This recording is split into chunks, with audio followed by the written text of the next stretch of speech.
Okay, great. Welcome, everyone. My name is Casey Mukai, and I will be one of your MCs for the day. And on behalf of YB, I would just like to deeply thank all of you for joining our event in collaboration with the amazing Chenxing Han, Building Buddhist Communities, a retreat inspired by Be the Refuge. Before we begin, we would first like to acknowledge that the land we are on, if you are currently in the United States, is stolen land due to the forced removal of the First Nations and Indigenous peoples. It's very important that we understand this history that has brought us here today to occupy this land and seek to understand our place within that history. However, although we are grounding ourselves in this history, we must also remember that Indigenous peoples are not just relics of the past and that they still exist today and are thriving despite the violence that is perpetuated upon them by the US government and settler colonialism. And so we must remember this as we navigate our past, present, and future, not only today, but forevermore, as we fight for social justice, and we must not contribute to the exclusion and erasure of First Nations and Indigenous peoples. And although we are very spread out across the US today, we encourage everyone to take a look at this map, which you can see where you are currently presiding on. Um, with that, we will get into some community agreements for the day. We kindly ask that attendees should stay for the whole retreat in order to build community and help with breakout groups. However, if you aren't able to stay for the whole retreat, feel free to put a plus, so a plus sign at the end of your name. And you can also message one of our tech team members who will have tech team in their name. Also, you don't have to, but of course, we would love to have cameras on so we can see your beautiful faces. Also, feel free to use the chat box and use reactions if something resonates with you. We always love that here. And just a quick reminder that we will be recording the speaker and panelist portions of our retreat so that we can share it with others later. However, breakout room sessions will not be recorded. But for our breakout room sessions and for the whole retreat in general, we have these community agreements that we have made. And we hope that we can all come to a sort of space where we can all feel safe to share in community with each other. And I'll send them to the chat right now. But of course, feel free to put any of your own in there, anything you guys see fit or anything that would make you feel safer in this space. And lastly, we do hope that you guys get to meet some new people, as this is truly a once in a lifetime opportunity where all of us from different geographic locations and temples can get together. So we really do hope you enjoy it. And also we want to make this as casual and as friendly as possible. So please feel free to, eat or take breaks as needed. So the schedule can be found in the Google folder that we emailed everyone, but here it is on the screen for anyone who hasn't seen it yet. We should be ending around 3 p.m. today, but of course we can keep the rooms open for as long as possible if folks want to stay on and chat. If you need any tech support, like I said, we have our tech team on board and ready to go. So feel free to either DM them or contact them if you need help with live captioning or any other Zoom needs. And with that, we would like to just really get into and set the tone for today. So opening our retreat, we will have the lovely Mihiri Tilakaratne, who we will also meet again and hear more about later as one of our panelists, leading us in our opening chant. So Mihiri is currently an associate editor at Lion's Roar, as well as a PhD candidate in ethnic studies and gender, women, and sexuality at UC Berkeley. She is extremely involved in the Buddhist community, and we are so very lucky to have us with her today. So without further ado, I'll pass it over to Mihiri. Thank you so much, Casey. So I will be sharing my screen.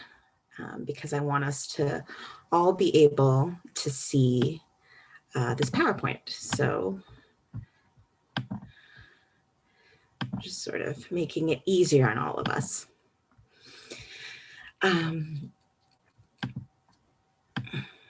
So for our opening chant, I've chosen a sutra from the Anguttara Nikaya, which is called the Kesamutti Sutra. It's sometimes also called the Kalama Sutra, if you want to look it up later. So the story behind this, it's a discourse. Sutta means discourse. So when the Buddha visited the village of Kesamutti, the Kalama clan asked him for advice.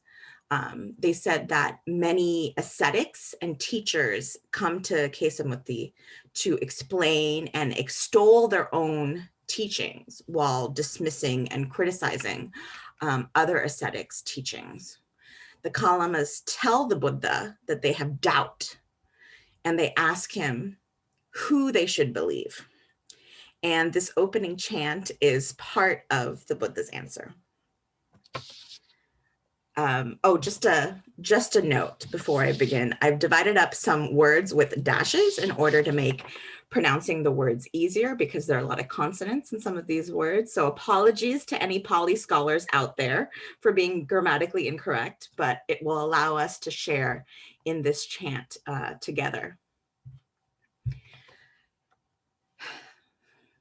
Etathumhe kalama, ma anusavena, ma paramparaya, ma itikiraya, ma pitaka sampadanena, ma takkahetu, ma nayahetu, ma akara parivitakena, ma ditti nijan akantya, ma babba rupa taya, ma samano no garuti.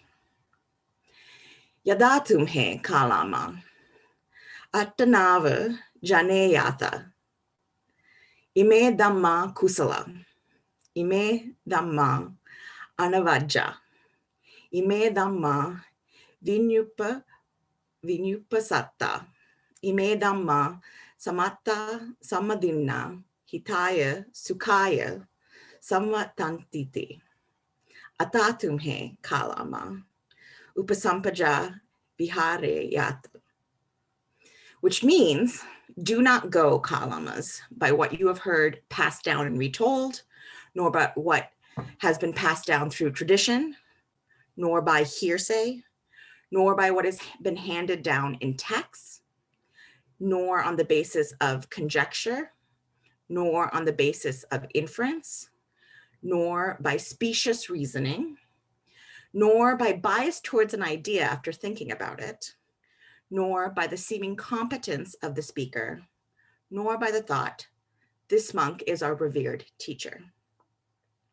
Whenever kalamas, you know for yourselves, these dhammas are wholesome, these dhammas are faultless, these dhammas are commended by the wise. These dhammas, when undertaken and carried out, lead to welfare and happiness. Then kalamas, having reached them, you should abide in them. So I think this sutta is quite relevant to the community building that we're doing here today, as young adults and older adults having important conversations about Buddhism and society. Nowadays, we're constantly connected and absorbing information. We can connect with friends with an instant over text, and social media and the 24-hour news cycles are always constantly updating.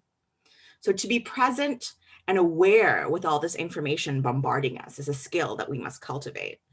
Instead of jumping to conclusions, the sutta reminds us to think critically and carefully about the information that we absorb. We must ask ourselves, is this good?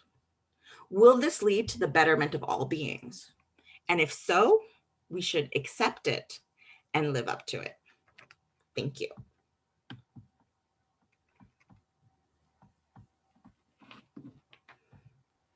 Thank you so much, Mihiri. That's an amazing message for us to all keep in mind as we learn from each other and go through this retreat from 10 to 3 p.m. today, Pacific time.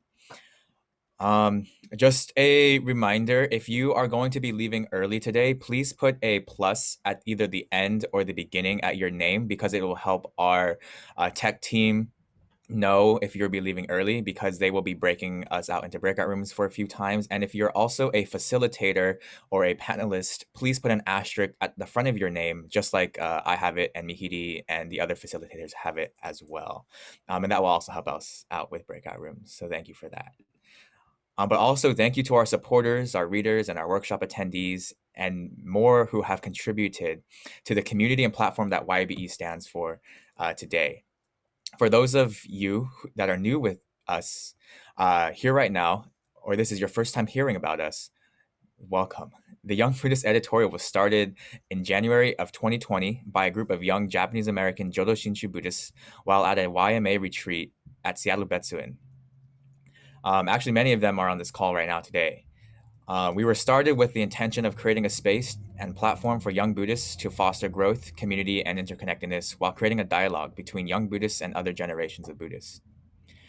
From there, from that initial meeting back in January 2020, we have grown and expanded into so much more. With over 30 young and highly dedicated volunteers, we have successfully published and held 3 open calls, more on their way, 4 book clubs, 5 completed social justice workshops, over 95 articles, and so much more. In that 1 year, there has been so many accomplishments that we had no idea would be coming our way. And if you would like to read our articles and content in their completion, please visit our website, which will be sent in the chat later today. But as far as we have come, we feel that it is important for us to acknowledge our areas of growth as well. While we are striving to create a space for Pan-Asian and Pan-Buddhist community, our organization at the moment does not reflect the broad diversity of Asian Americans and Buddhism at the moment. We come from humble beginnings when a group of Japanese American Shin Buddhists came together to share their own experiences and stories within their community. We never imagined how impactful our message would become and how far our reach would grow in this short year.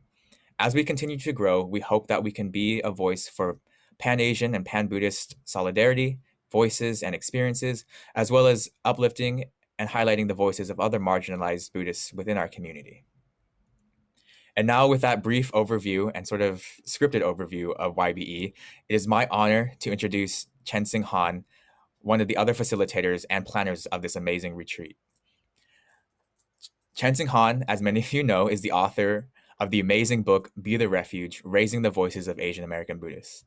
This book could not have come at a better time, as Asian Americans across the US have experienced a drastic increase in anti-Asian violence that has unfortunately been a part of this country. Chenxing Han is a Bay Area-based writer whose publications have appeared in Buddha Dharma, Journal of Global Buddhism, Lion's Roar, Pacific World, Tricycle, and elsewhere.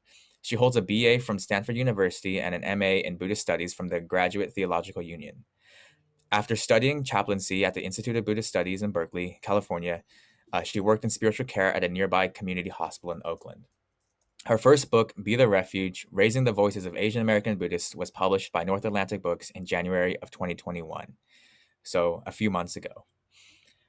And I personally read it in 3 days. So if you haven't gotten a chance to read it, please do. It's super amazing, fast read, and very easy read, and super informative. And this retreat would also not have been possible without our esteemed guests, speakers, and panelists. Part 1 will feature Funi Shu, Part 2, Tani Jirapasuke, Wan Lu, and Dedenu Suvari, and Mihiri Tilakantre. Part 3 will be featuring Juliet Boast, Karan Cross, Elaine Lay, and David Wu. And then we will also be being led in a meal chant by Felix Lam. And then myself, Devin, will be leading part 4. And then to close us out, we will be led in a chant by KK, one of our other facilitators. So I'm going to hand it over to Chenxing now. Hi, everyone. I'm going to use gallery view so I can see everyone. Thank you so much for being here. Thank you, Devin, for that generous introduction. I remember when you reached out to me in January, back before my book was even published, and we started having this idea of maybe it'd be good to have a retreat. And so we've been planning this for several months, and I was getting very emotional when all of you were joining the room because I know many of you and some of you are also new friends, but some of you I haven't seen for years. So I just want to thank you all so much for joining us here today. I know that it's spring and you could be doing many other things with your Saturday, but it's very meaningful to share this space with all of you. Oh, okay. And let's see. I remember seeing the 1-year retreat, the 1-year anniversary, rather, I should say, of YPE, and just how much energy and enthusiasm went into that. So that was just incredibly inspiring. It's been so much fun to work with this team to try to plan this day. And this is our first online retreat. So it's kind of co-created by all of us. Thank you for joining us in this grand experiment. Thanks to Casey and KK, and also want to thank Stephanie for all her great work in creating the beautiful flyers and the beautiful graphics for this event. Thanks to all of you for spreading the word about it. All of the presenters and panelists who you'll get to know very soon. They are complete inspirations. All of you are complete inspirations to me. Yeah, so let's see. I guess we could, I don't know, what do you think, Casey and Devin? Do we have time to, we have about 43 people here, which might be hard for everyone to say their names, but if you haven't already, if you want to take a moment and introduce yourself in the chat, and maybe even just look over the chat at who has already said hello, and just take a moment and see who is here and maybe smile at each other and just rejoice in our being here together. So give us all just a minute to do that.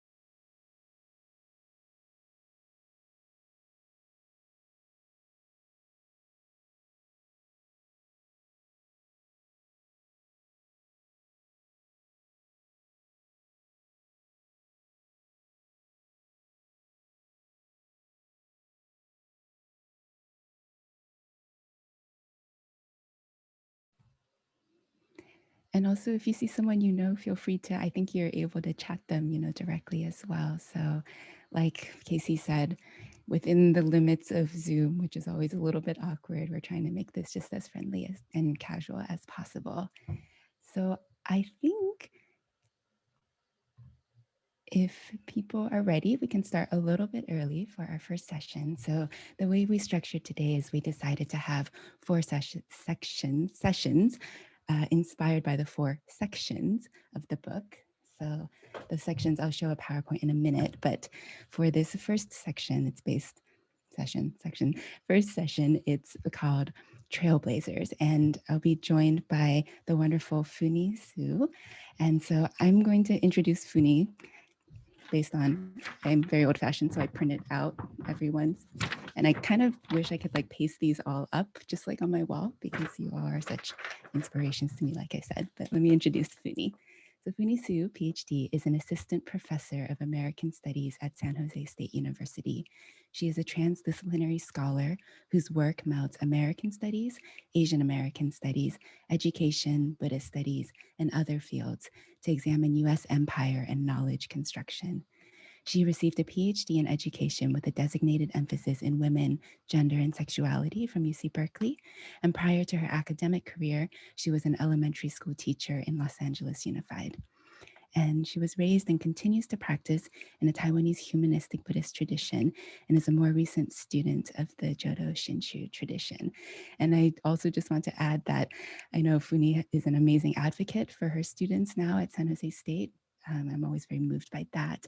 You're a really good cook and you are the best person to hunt down vegan cheese with in Bangkok. Apparently it does exist in Bangkok, and I didn't know that until Funi and Hondo, who I think is also on this call, came to visit us while we were living there.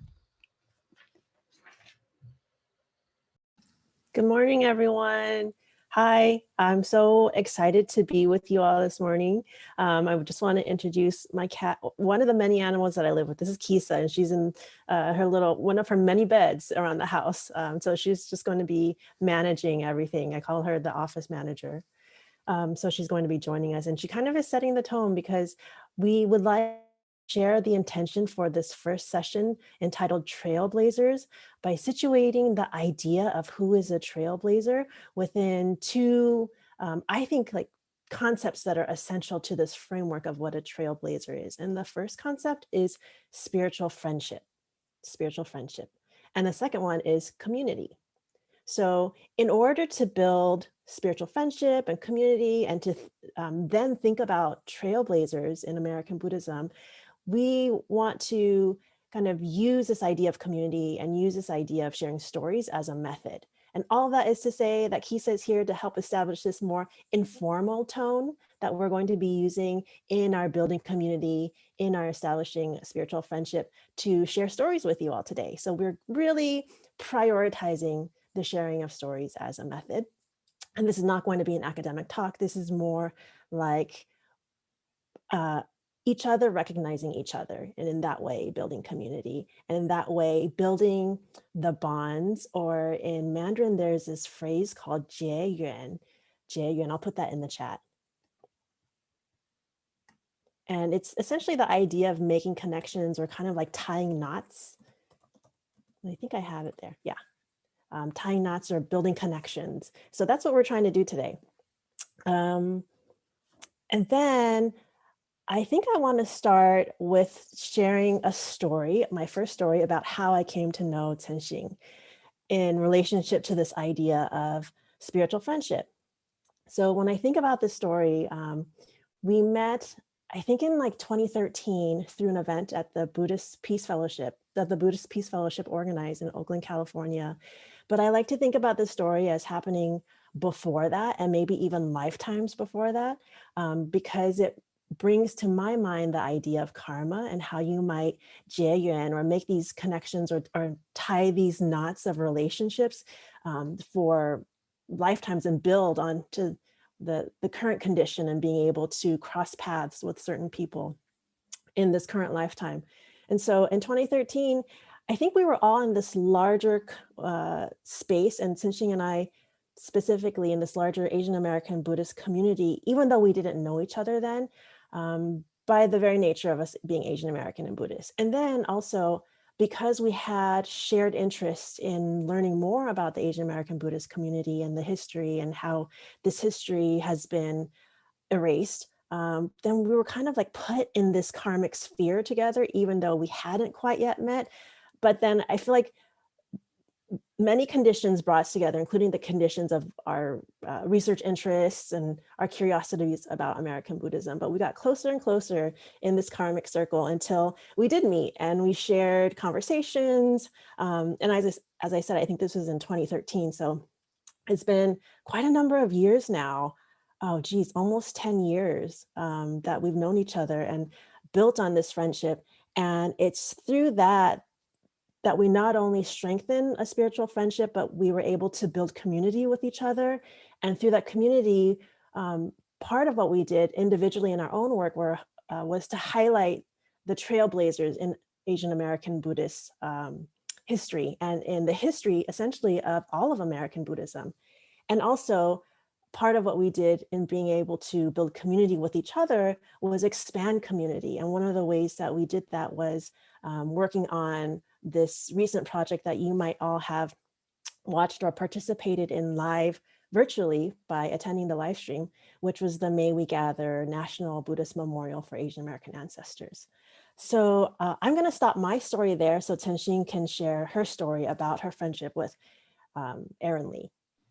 Right, which is really our friendship with Erin. There's so much there, and something else I was just reflecting on, Funi, is how it doesn't surprise me that though neither of us, I wasn't raised Buddhist at all, unlike you, but that though neither of us were raised Shin Buddhist, that we both found our way to the Buddhist Churches of America and Shin Buddhist communities, because I think when we think about Asian American Buddhists, it's impossible not to think about the Shin Buddhist communities that have been here for multiple generations. It's such a huge part of that history. So I just wanted to recognize that as well. I was going to share my screen really briefly and embarrass us with photos, just a few images for people. So I'm going to play this and then, okay, can I have a thumbs up if we're seeing the right thing, like the whole thing, not the presenter view? Awesome. Yes. I think Dedunu, who's on this call and is going to be one of our panelists later, at the very right here, took this picture. So I stole it. It's a little bit fuzzy, but this was one of the, I think this was, oh gosh, yeah, 2014-ish, around that time when I did a workshop for the Buddhist Peace Fellowship around Asian American Buddhists, and I didn't know if anyone was going to show up, but there's Mushim. It's just, I think that's you there, Funi, on the right here. You know, I'm thinking like, here's Anne Xiaomina, who I just did an interview with the LA Review of Books for. So yeah, and I think today we'll be taking our own group photo, but I'm just reflecting on how Buddhist Peace Fellowship brought us together. And then I also really wanted to acknowledge Aaron Lee, who I think a lot of people on this call know. I first found out about him because of his blog, The Angry Asian Buddhist, but fortunately I wasn't limited to knowing Aaron just through his writing, as incredible as his writing was, but was able to meet him in person when I started this research project on Asian American Buddhists. And I know a lot of people on this call may have known Aaron or certainly know of him. This was Funi and I were able to meet Aaron shortly before he passed away. So he was diagnosed with cancer in 2016 and he passed away in 2017 at the age of 34. But how I remember Aaron as just this tireless advocate for Asian American Buddhists and always with this humongous beaming smile on his face. So I think I was feeling really emotional at the start of this particular gathering because I know he would have been so happy that we were gathering like this, even if it can only be online because of the limitations of this COVID era.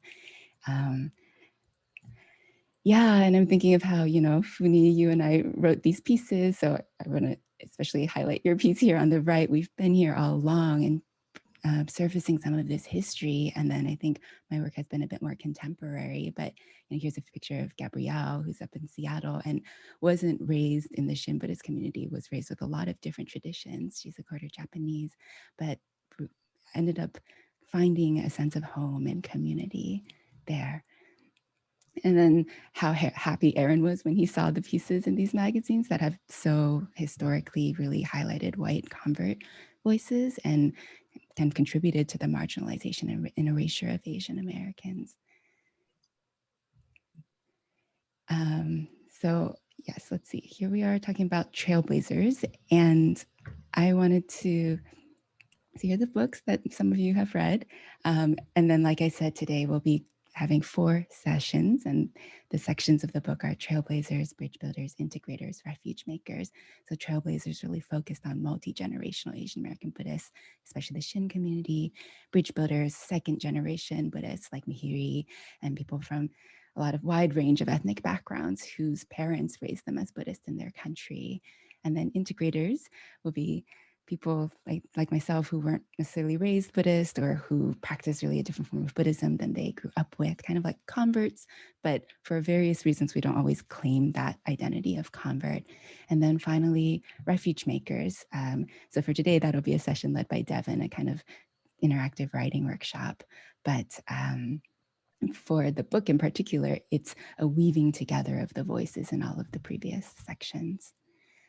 And then I think I was going to turn it over to Funi. See, I think we still have time. So we thought we would just share a few images of May We Gather as, again, a way of building community and a way of building community that centered Asian Americans. And again, I'd like to share a story about spiritual friendship here before we start talking about May We Gather and some of the backstory. So the other person who was foundational in helping to organize May We Gather and really, I think, conceived of this idea of a national memorial is Reverend Dr. Duncan Dukin Williams.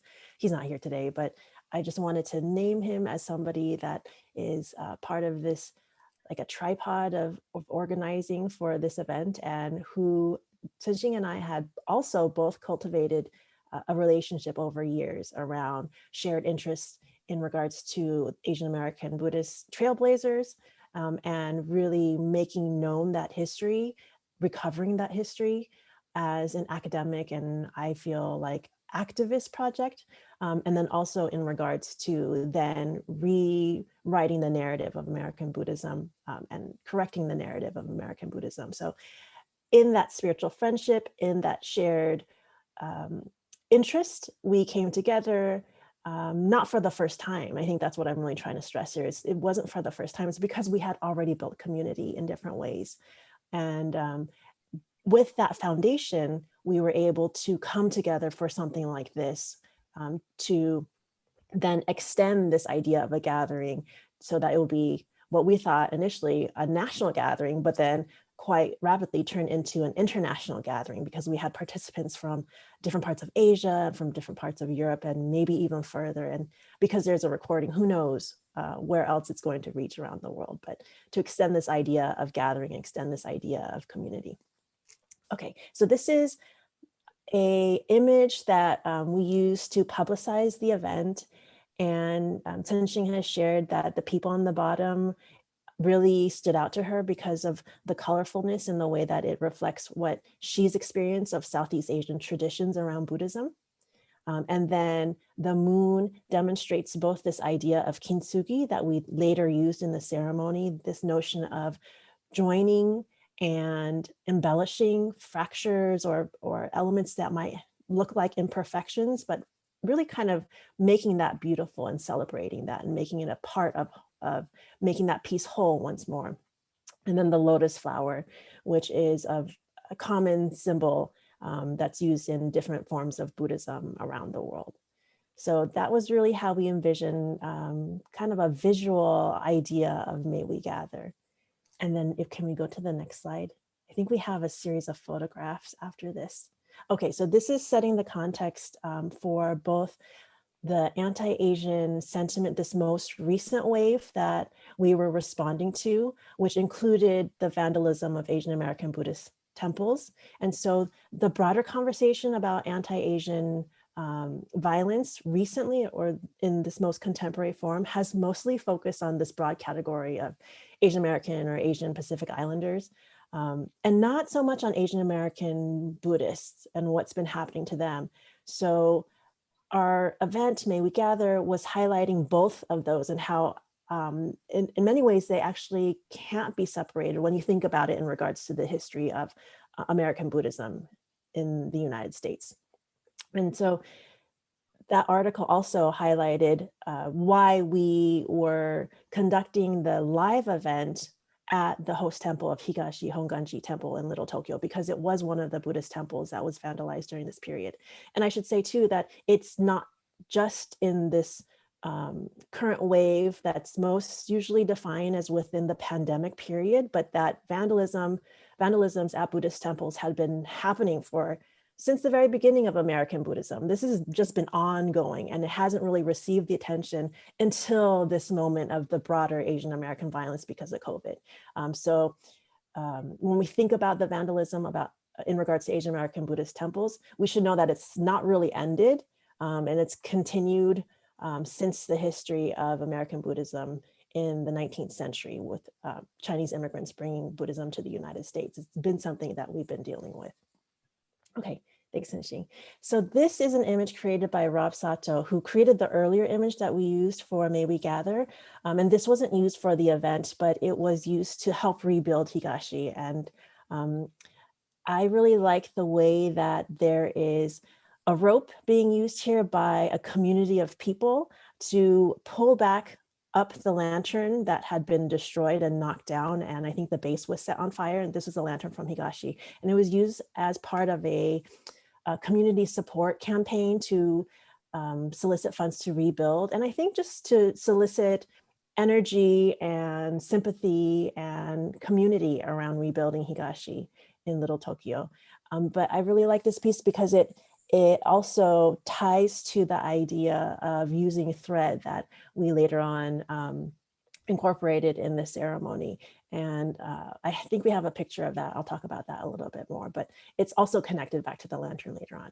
So this is a photograph of the memorial tablets, and there are 6 tablets with 6 names of Asian American Buddhists who were victims of anti-Asian and anti-Buddhist in various degrees violence, and who had died because of that violence. And the seventh tablet in the middle is a little bit bigger because it represents all beings who died because of racial animus and religious animus.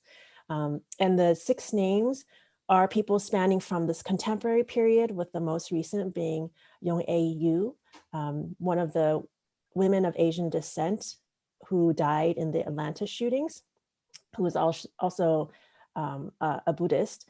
And then it spans backwards in time, going back to the 19th century with Xie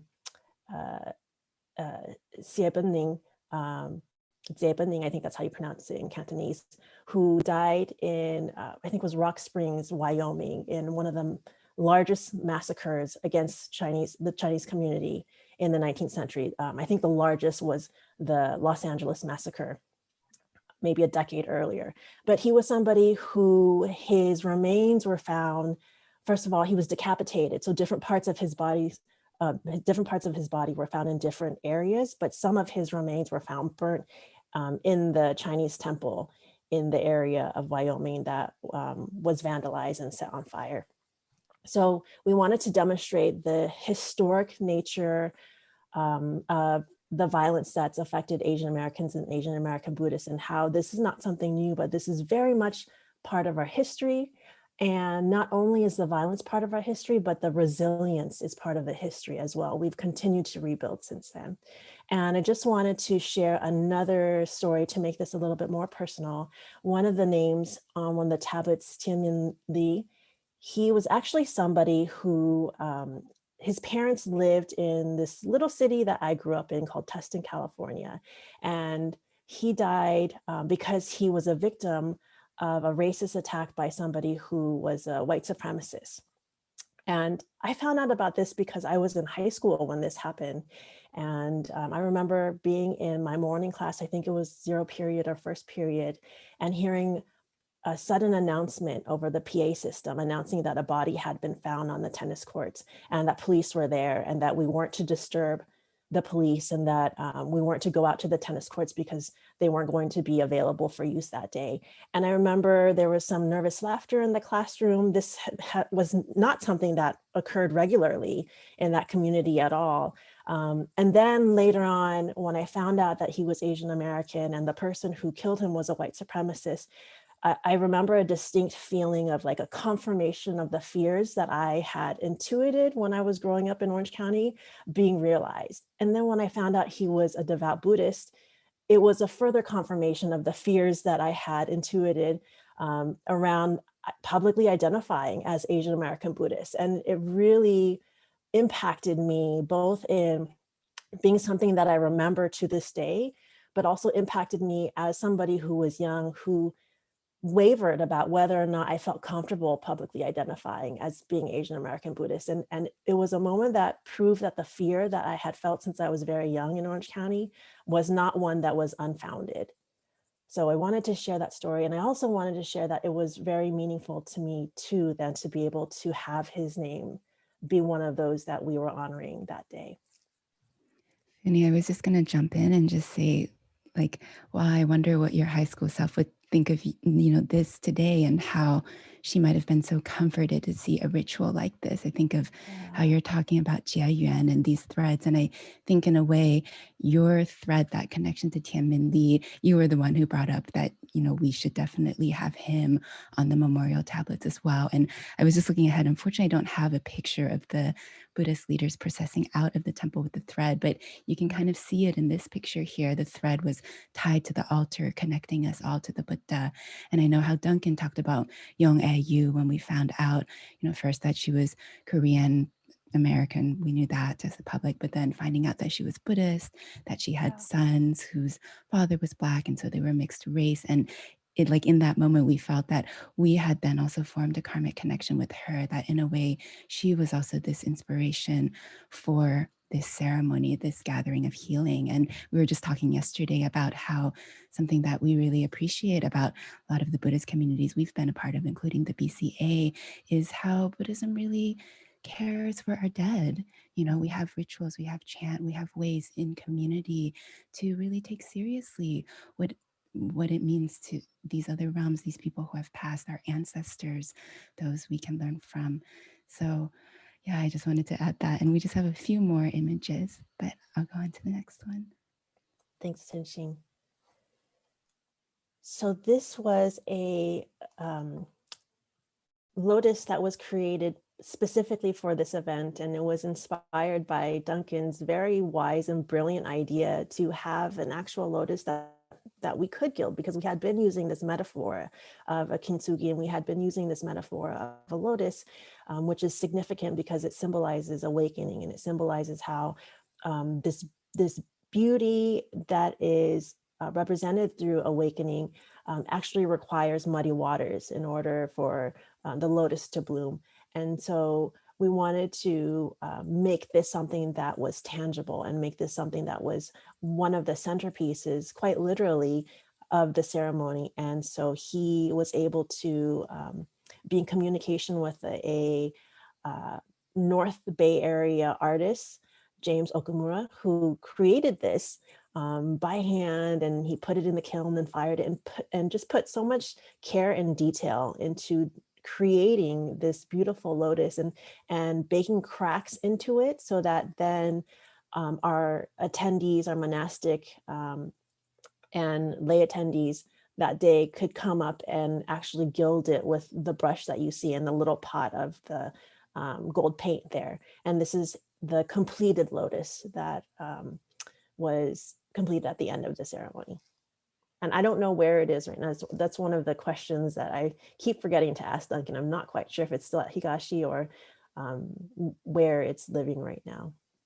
We've been talking about how the lotus should do like just a worldwide pilgrimage, and we can all visit it and we can all continue to gild it.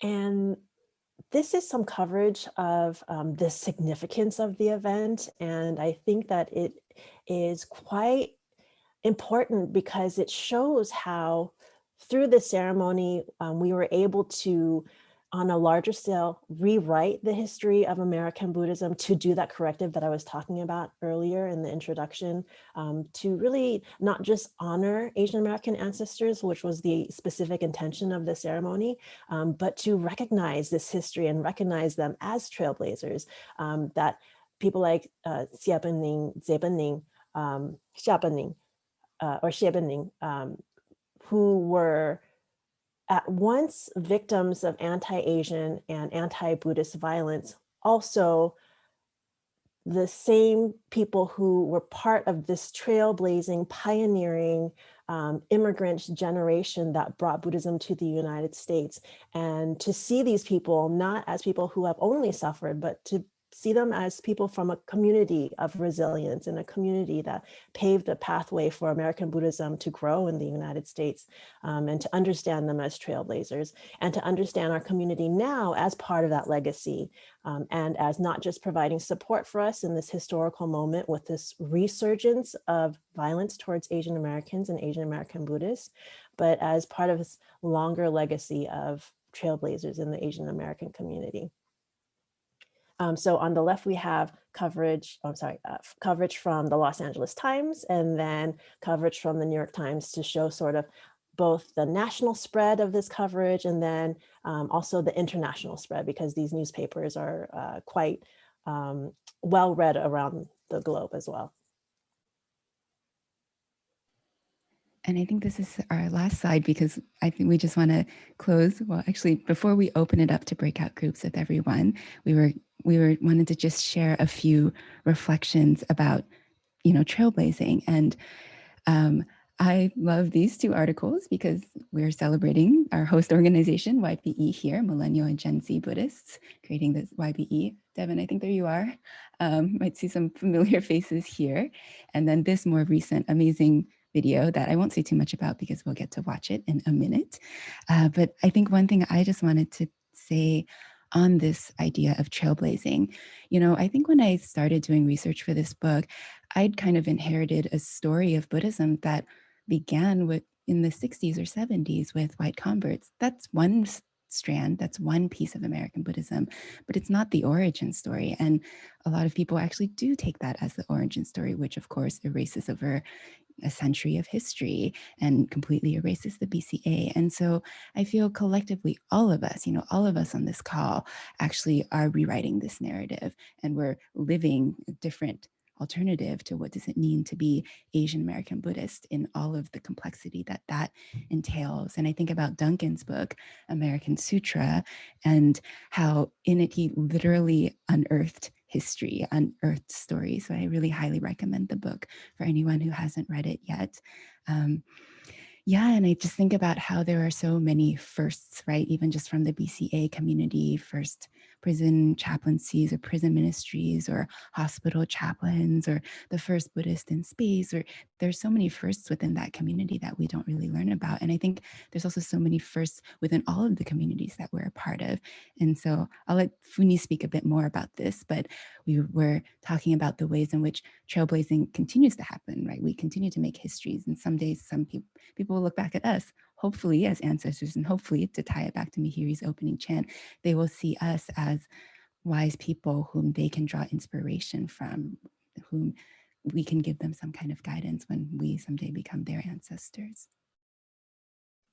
Yeah, the only thing I want to say before we move on to the video is that I'd like to just very much emphasize this idea that trailblazing is done from community and with community. Because sometimes I think about this notion of a trailblazer, and it's almost like a celebration of celebrity and somebody that we might see as a hero. But really, those people, they come from somewhere, and I don't necessarily have that vision of what a trailblazer is. I feel like trailblazing and a trailblazer, they grow from a family, first of all, and that family is connected to other families. And so in thinking about this trailblazing session, I was thinking about, well, there are going to be a number of trailblazers that are in attendance in this session and at this retreat.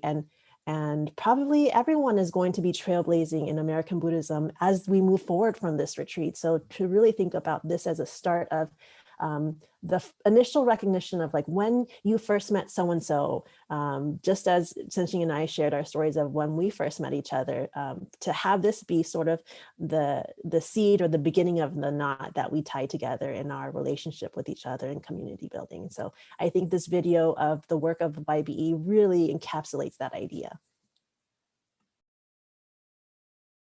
Thanks, Funi. So just give me 1 sec to set up the video, and then, okay. Share screen.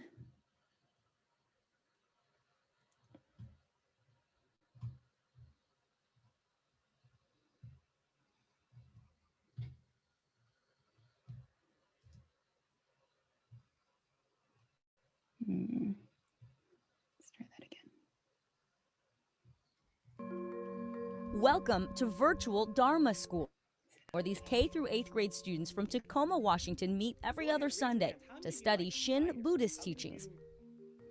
And repeat the Nembutsu with me.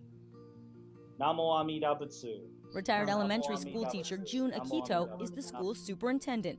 You know, teaching is kind of in my blood, but just in my career, I always believed in the activity, doing something makes it set into your head a little bit better than just hearing someone tell you about it. Shin Buddhism is one of the largest sects of Buddhism in Japan and one of the most popular in the US. It stresses boundless compassion to all sentient beings. Experts believe the religion arrived in the US with the first wave of Japanese immigration around 1900, but kept a low profile because of racism and the internment of Japanese Americans during World War II. Akito's parents and 10 of her siblings spent 3 years in those camps, but her mother made sure to pass her religious traditions onto her daughter. I started Dharma school in Tacoma, actually in 6th grade through high school, went to college, got married, had my kids, and then my mom died. And I needed something to help me explain what just happened. And it just brought me back to the temple. A local group of Japanese American college grads in Seattle recites Nembutsu, one of their core practices meant to express gratitude for Amida Buddha, seen as the embodiment of truth. They've been reconnecting with their Buddhist culture over this past year.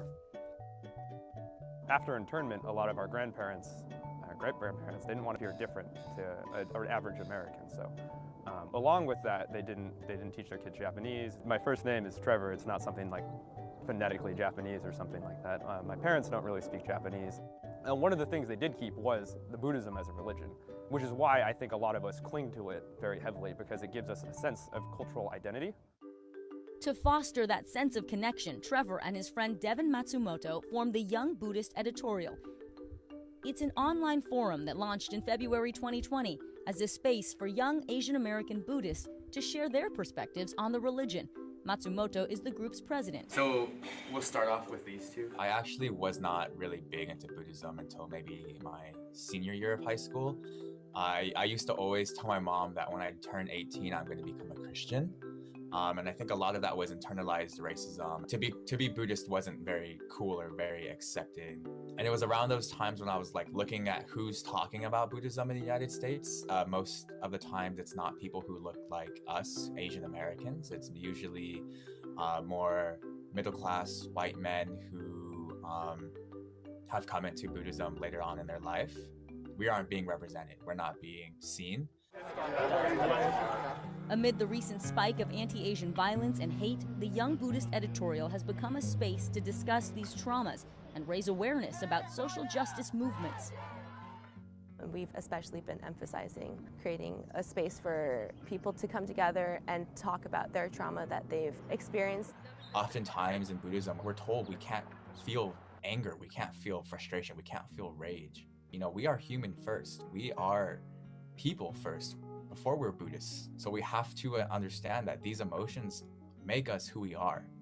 The group infuses their discussions on race and the pandemic through the lens of Buddhist teachings. One thing we really like to emphasize is interdependence. Everything is connected. Freedom comes with responsibility, and our responsibility to other people in our world, other people in our community, and other people who we've never interacted with. Okay, Dharma School students, you know the drill. Back at virtual Dharma School, the next generation of Buddhists is learning the guiding principles of this religion in hopes of creating a more compassionate world. Put your hands together and gasho. Namo Amida Butsu. Namo Amida Butsu. Namo Amida Butsu. Namo Amida Butsu.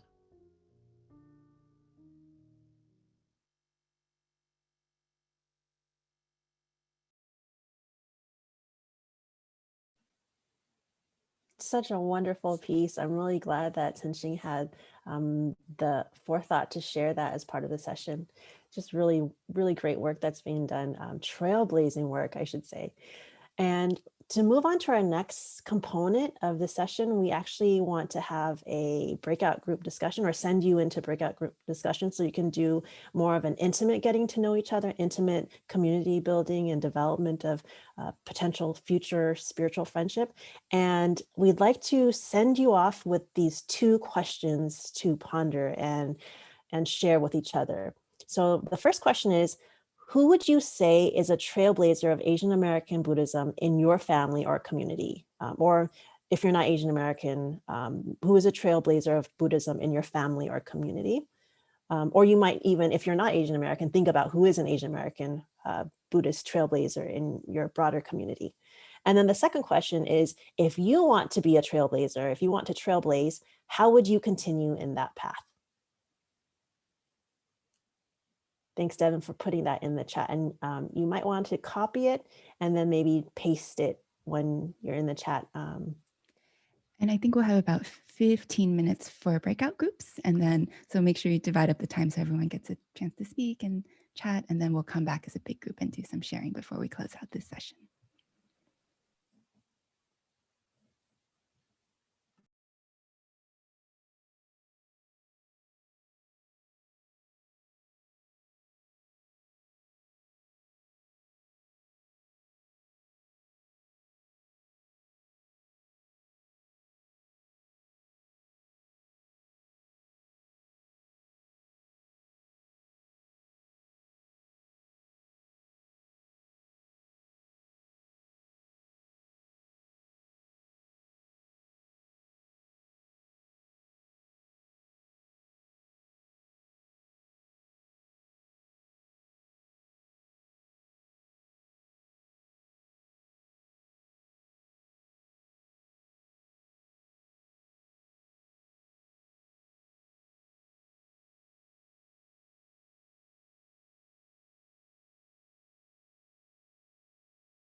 Yay, seeing a lot of smiles and love.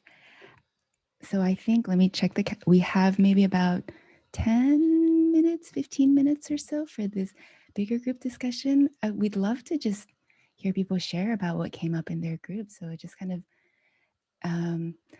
yeah, I don't know what's easiest, if we want to, like use the raise hand function or just raise your hand.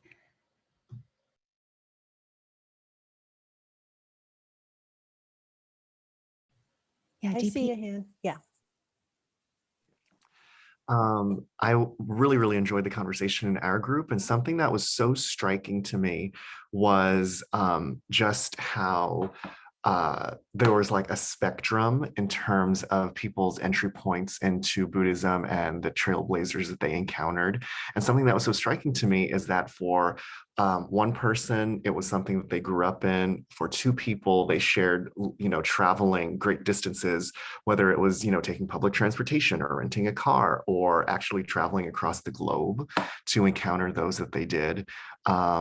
And I didn't share with my group, but my temple is 7 minutes away from my house. So I had the easy way out.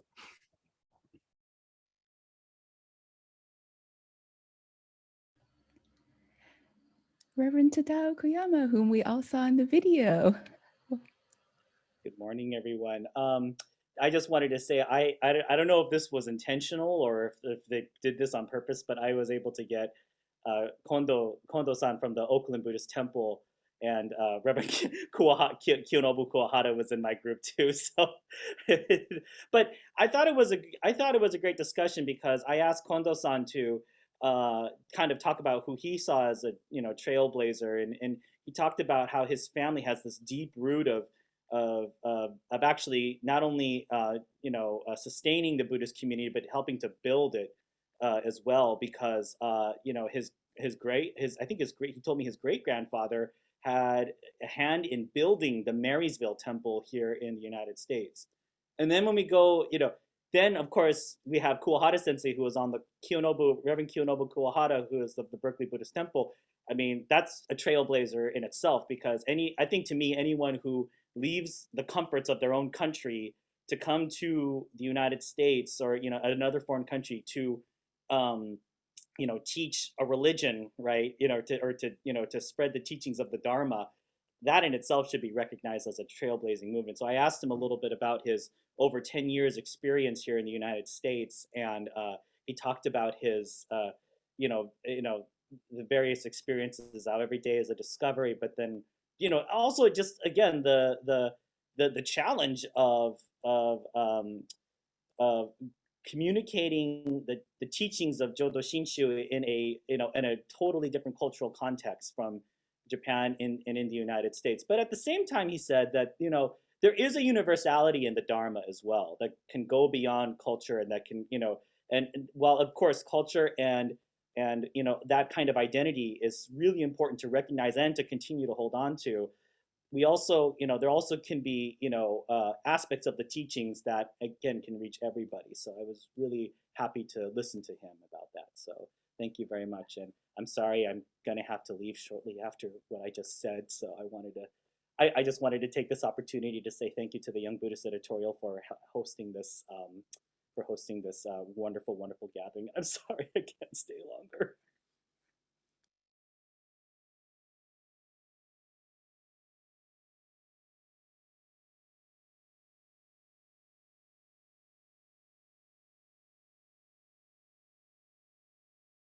Any other volunteers that might want to share? And as you kind of maybe like debate whether or not you want to share that thing that I know is on your mind, I'll just go ahead and say that I feel very touched and emotional listening to these stories. I kind of like I'm purposely sitting back so you can't see the tears that are welling up in my eyes. I feel really touched and honored to hear these stories from your experiences. Oh, I see. I thought I saw a hand. Maybe it disappeared. Epiphany?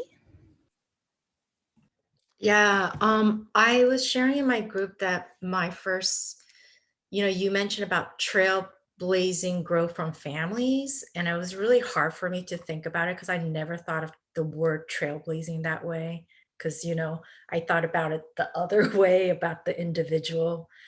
And I think for me, my first trailblazing experience, or the people who I think were trailblazers when I first started this path, I'm a Tibetan Buddhist practitioner, and it was the middle-aged women, the mothers, the grandmothers, the aunties, who really like treated me as if I'm part of their culture, because I'm Korean, and they either spoke Cantonese or they were Taiwanese, but they treated me as if I belong there with them, that I'm part of their family. Like I didn't feel like I was Korean. I actually felt Cantonese, like I could speak Cantonese, or that I was Taiwanese sometimes, because that's how welcoming they were. And all of us were Tibetan Buddhist practitioners, interestingly. So I would say that that sort of family environment that they created for me really helped me in that initial path. And I think this space and the question that was posed for us to think about really made me think about that in a way that I've never thought about before. So thank you for the question.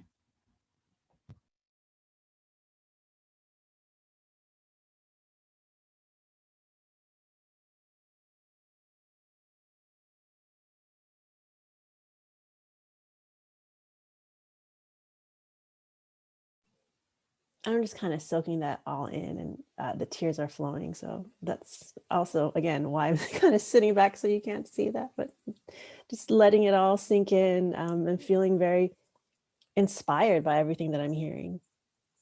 Anybody else?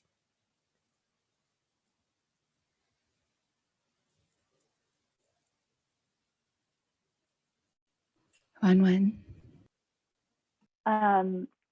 Not to bring it, well, yes, to bring it all back to May We Gather. Can I just rave about how beautiful and trailblazing that event was?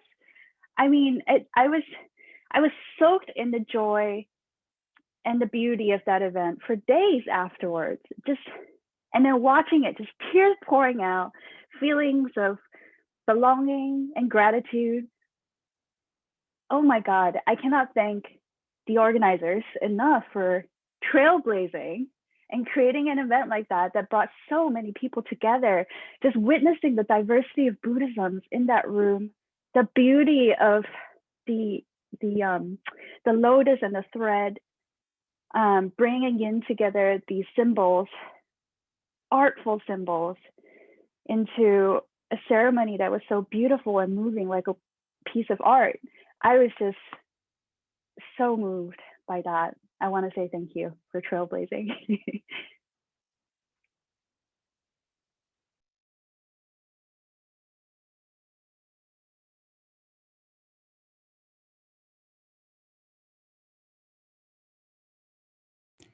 Thank you for joining us, Mom. And I'm also a little bit speechless and trying not to cry. Would anyone else like to share and add to this big love fest?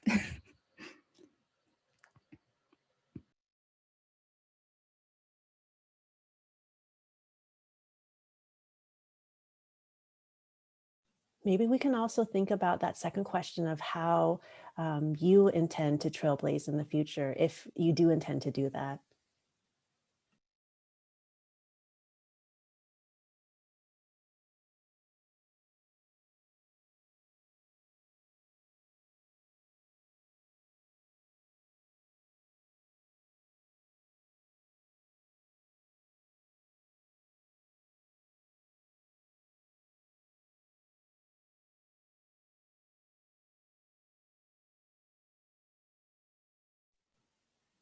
I can start off.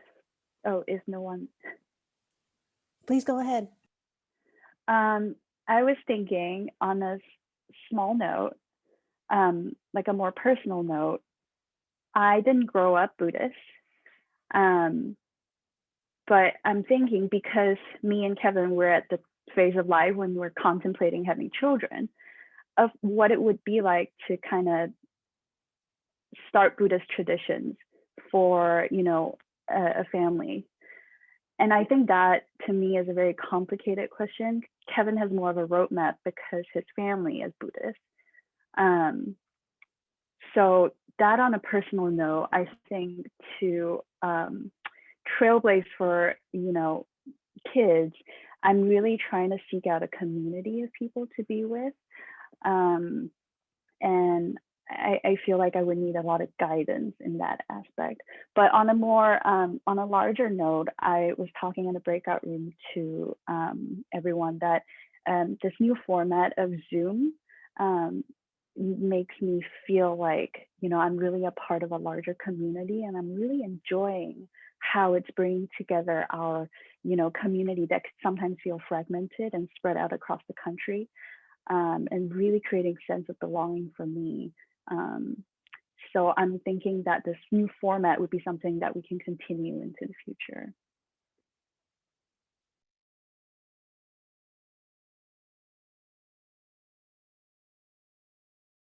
Susan, I was just going to bring you up because I saw your kids and I was thinking you'd be the perfect person to respond to what Waman just said. So I'm so happy you raised your hand. Yeah, you read my mind. Segue. I was in a breakout room with two folks from Hawaii who have multiple Buddhist temples nearby. And here I am in white rural Massachusetts. And I managed to find a couple of Asian American Buddhists, but, finding that Sangha is really hard, and Zoom has helped a lot. And then one project I'm working on is starting a Buddhist school. So not a Sunday Dharma school, but a full-time K-8 school that is Buddhist in the Northeast. So I'm very excited for that project. And, I think as a parent too, that's what I'm looking for, is that community with other parents. And we haven't built the base in the Northeast the way I think some other communities have, like on the West Coast, for example. I visited Mahiri's Sunday school. And so I think in the Northeast, we're looking for that community. And we've talked to a lot of Buddhist teachers in the Northeast who don't know any Buddhist parents. And so that's a community we're looking to find and also build.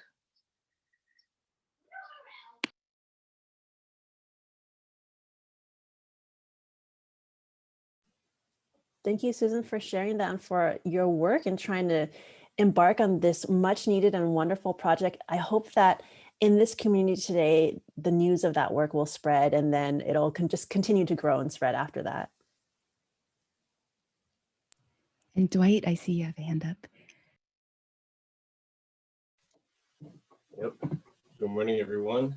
For me, I'm one of those other people who are in Hawaii, and it's really inspiring, because I know it's here we're kind of lucky because we're surrounded, we have a strong and very vast Buddhist community here, I think. So it's really inspiring for me to hear everyone's stories on how, you folks are building, and growing these communities and finding sanghas on the mainland where I think it's a little bit more difficult. And I think to the question, and especially Susan, starting a Buddhist school like that, that's an amazing idea. I'm really inspired by you for that. So I can't wait to see, how it turns out. But yeah, back to the question. I think having events like this and being surrounded by trailblazers like everyone here, I think even if you don't necessarily feel like a trailblazer, the fact that you're, attending an event like this, sharing, becoming vulnerable, and, enjoying everyone's presence and learning and taking that with you. In essence, I think we're all going to be trailblazers. And I think just participating in these types of events, planning events like this, and gathering people together, building this online sangha, I think is a way that we're all going to be trailblazing. So thank you, everyone.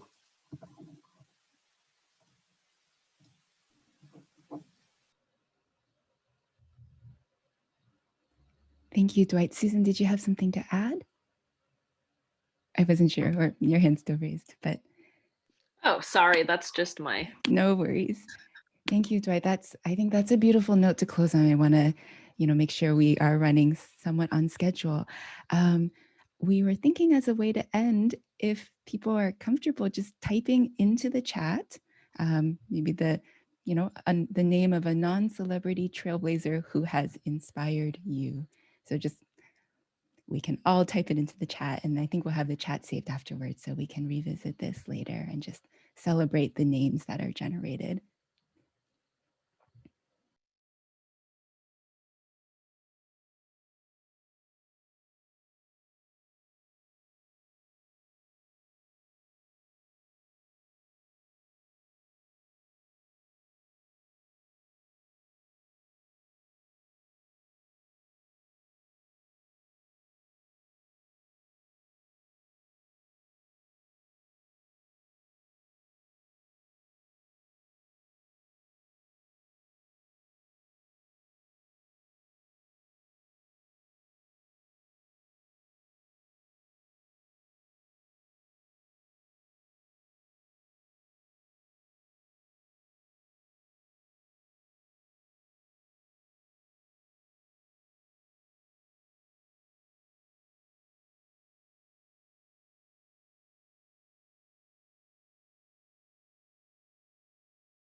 Thank you, everyone. These are so beautiful.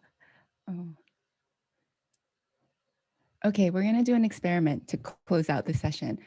Everyone unmute themselves, and on the count of 3, just say the name. It will be total chaos, and that's okay. I just love the idea of us saying the names of these people into our space. All right, you're muted. 1, 2, 3. David Matsumoto. WW ladies at my table. That was I beautiful. love that. That was great. That was great. Thank you so much, everyone. Okay, so I think we're technically running like 5 minutes behind schedule, which is pretty good, but I want to give us maybe just like a couple minutes break so people can stretch, bathroom tea. So how do people feel about coming back in 5 minutes? 11:35? Yeah, sounds good. Okay, we'll see you all very soon.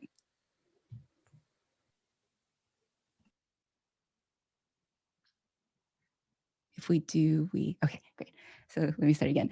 Tani Jirapapasik is a writer, filmmaker, and advocate for the AAPI community. She received her Master's of Theological Studies from Harvard Divinity School in 2018.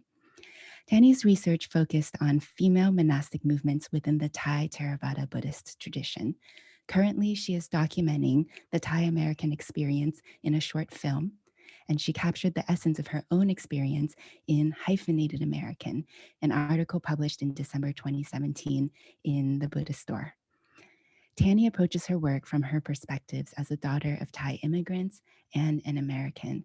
And I just want to add, I think, Tani, you and I met maybe in April 2020, and kind of intensely, my husband Trent had come across your name because you'd been the victim of a verbal assault in Southern California. And since then, I've just so appreciated the way you've been really outspoken, but in a way that to me feels very grounded in Buddhism and grounded in solidarity with other people of color. I saw your interview with Anderson Cooper, and then more recently with Poppy Harlow, and just the heartfelt way that you spoke. I could see how moved she was and how moved I feel. And so it's really great to see you again. We've only met online, but I remember the last time we didn't only talk about that, like certainly the anti-Asian violence, but we were also talking about Thai literature and language and other things. So I'm just so delighted that you could join us today.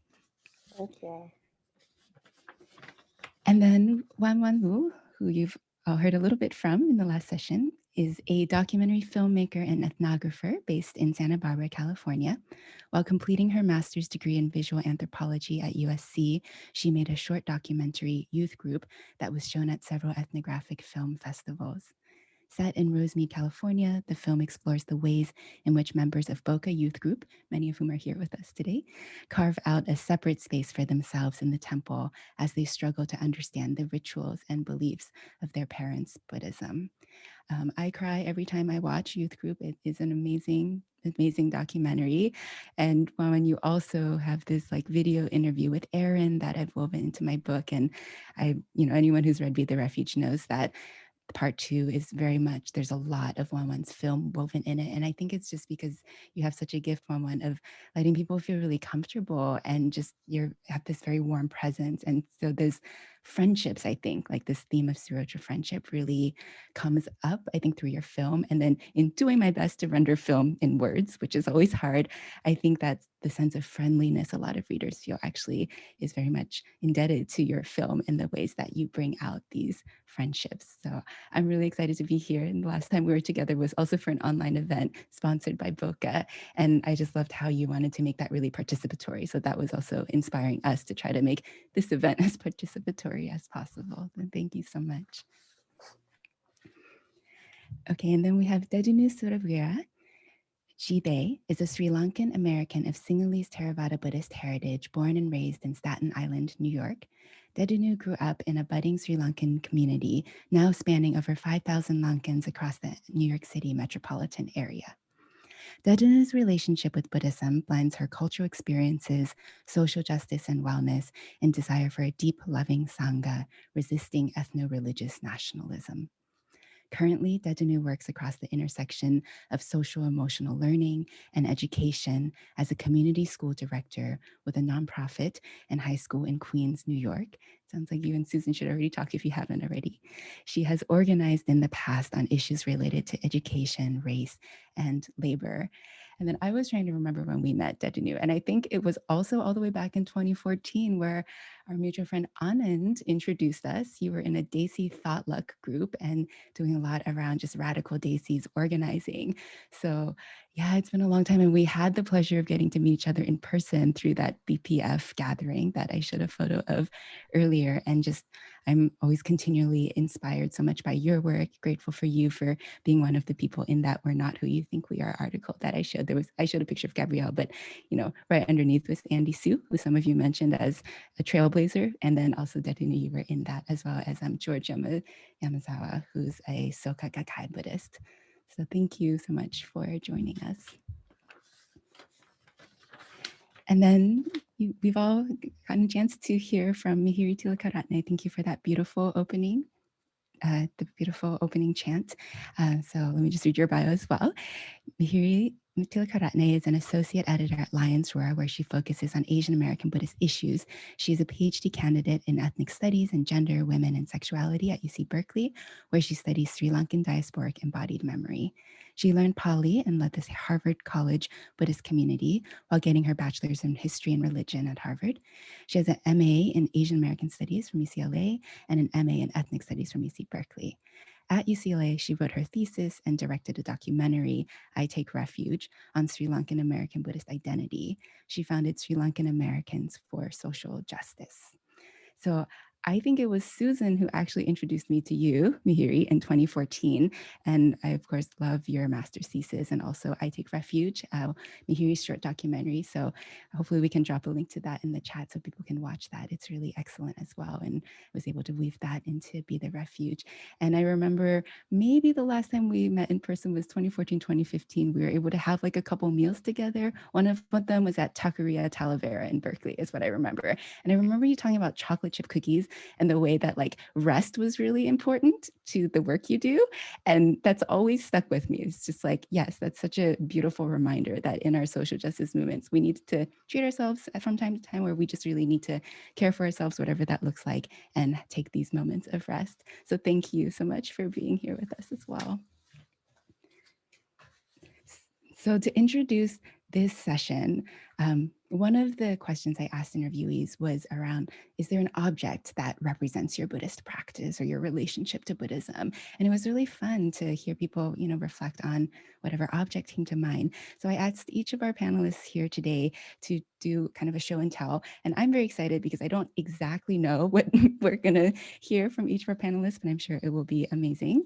So yeah, I think one way to really think about the diversity of Asian American Buddhists in this country is to think about, what's in our homes? What are the small objects, whether it might be like just a string around a wrist, a mala, maybe, this bracelet that I have on right now, or whether, Dorothy's in my screen right now and I see behind her an altar, like the different altars we have.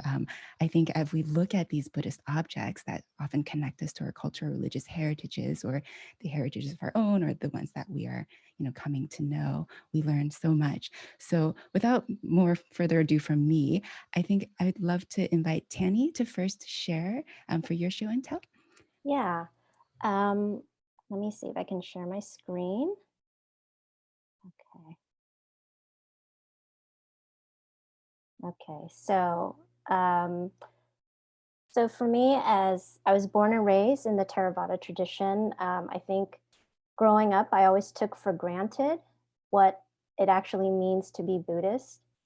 I grew up during the time, I grew up in the 80s, 80s and 90s. So this was right after Vietnam War. This was really during the time when there was a, introduction of really Southeast Asians into the American context. And then for me, being Thai and I, growing up in a pretty predominantly white, back then white community, now the San Gabriel Valley is totally Asian and best Asian foods ever here. I always felt out of place, being smaller, being Thai, not Chinese or Japanese. So then in the American context, they kept saying Thai, Taiwan. I was like, no, Thailand. And then being Buddhist, and my parents raised us in a way where religion and life, it was not it wasn't separate. It was just our daily lives. I wore an amulet to school. I didn't really understand that how I was as a Buddhist was very different from Christians. I would go around, in first grade, I think I might have said it in my article, I would say, oh my God, not knowing that somehow that was offensive to the Christian kids. So then they would shame me. And anyway, so there were a lot of things. I was told I was going to go to hell. I would come home and ask my parents about heaven and hell. And they're like, what? We have reincarnation, so don't worry about that. So I always felt outside of my school community. Being Thai also means that we're pretty separated from our other Thai fellows. And so I didn't even really grow up in a kind of cohesive Thai community.